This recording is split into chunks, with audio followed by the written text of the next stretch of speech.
už. Tak Lukáši, co říkáte k dnešnímu utkání? No tak... Jak byste ho zhodnotil?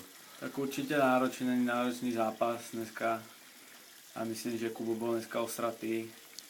Lebo rozhodol tým Brbnom až poslednou strelou a to ma trošku zlomilo. A nič no, treba sa poučiť z chýb, rýchlo zabudnúť a pripraviť sa na ďalší súboj v ďalšom týždni. A jakou přípravu zvolíte na další utkání?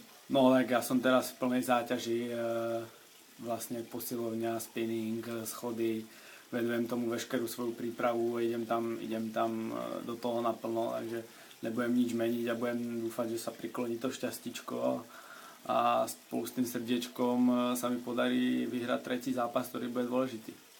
A co byste skázal divákům místním, kteří se tam chodí dívat?